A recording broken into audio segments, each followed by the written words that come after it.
I'm here with Dr. A. He's a New York Times best-selling author, a critical care physician, and an internationally recognized expert on health and wellness. And today we have the good fortune of being able to sit down and chat and welcome you to Mount St. Mary's University. I hope you've enjoyed it so far, especially being out here in LA. What do you think? I love it. Gosh, the weather's amazing. This place is amazing. There's a special spirit here. I can feel it.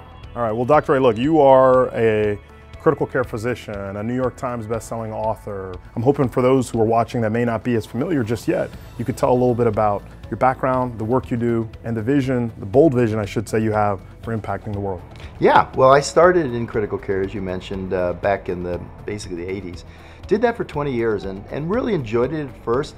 Towards the end, though, it just seemed with managed care on the horizon, so much intervention by people that really had no vested interest in our patients. So went out to help create a new model of health and business, and created what I call a health network now, and started writing books on what it really takes to help people get healthy. I recently spoke to another health and wellness focused physician who said that in our modern system, we're keeping you healthy enough to keep you alive, but never actually getting you well. I kind of wondered, what did you think about that? Yeah, I don't like that. And our role as caregivers are really to empower people to be as healthy as they can be. So that's kind of what I've asked that question pretty much every day for the last 17 years. How do I help people make sustainable changes in their health and their well-being? I was hoping you could, in broad strokes, go over the key elements of the Habits of Health philosophy. Yeah. It's really about helping people transform their lives. And to do that, they need to change their habits. Where we are today is a result of our habits from the past and our current habits. So to change that is not an easy thing to do. So we need to do it in micro habits. So that's kind of an area that I look at people's ability versus their motivation level. And we find things they can do every day to start building consistency. So you have to be motivated to change your life.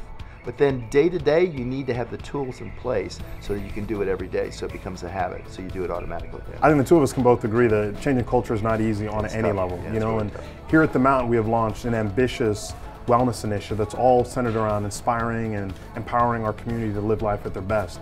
As our first scholar in residence, you have really guided us in the creation of this program and the initiatives that we're rolling out. And I really just wanted to know what some of your initial impressions are now that you're here on campus, and want to know what your thoughts were. Oh, it's amazing. And the movement's taken hold. I can see by the students, I can see the advocates, they're very excited about it.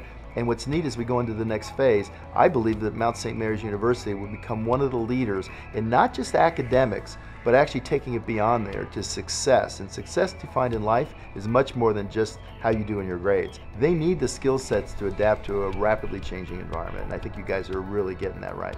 What has really stood out to you this time about Mount St. Mary's University, and why it was so important for you to want to be involved as a scholar in residence? Yeah, well, I'll tell you, first of all, the students have bought in here at Mount St. Mary's. I can just see there's energy about this. With the wellness advocates, it was amazing to see these young people that are just so excited about helping other people. They're going to make a change so that it becomes part of the culture. All right, so one of the things you've written a lot about is really a special concept, and that's this idea of creating a micro-environment of health. It's one of the things we're really interested in doing as a university here at Mount St. Mary's, and I was hoping you could speak to maybe some of the advice you could give as to how a university like ours could go about creating that. One of the key things that happens, especially for students, they're stressed. They have deadlines, they have studies, they have tests coming up, and we want to create a safe place for them. And I think I already see that happening here. I mean, this wellness pavilion you guys are making is at Mount St. Mary's is just unbelievable. It's second to none, and it's going to really provide a great environment for the students here to go and really work on their health and their well-being. But beyond it, it's the way you think about the future. It's about giving them the things that are necessary, making sure they're getting the proper sleep, making sure they're relating to each other. I believe that the students coming out of here will be the best in class and will be able to go out into the world and be the ones that thrive. And I know we want to take a good look at that. Speaking of creating, in conclusion, I'm curious to know what you're interested in creating for the future, what the future has in store for Dr. A. Yeah, well, one thing, this is a wonderful environment. The Mount St. Mary University offers an opportunity to really be on the cutting edge of where academics are, and I'm really excited about working with you, Doc, to really create an environment here that we can then duplicate for Mount St. Mary's to become literally the leader in the international development of creating scholars that are not just equipped to do well academically, but to really thrive in the world that we really don't even know what it's going to look like yet. Absolutely. Well, Dr. A, on behalf of the university, I want to say welcome and thank you so much for your incredible advice, your guidance, and for all that you do. Great. Awesome. It's great being here.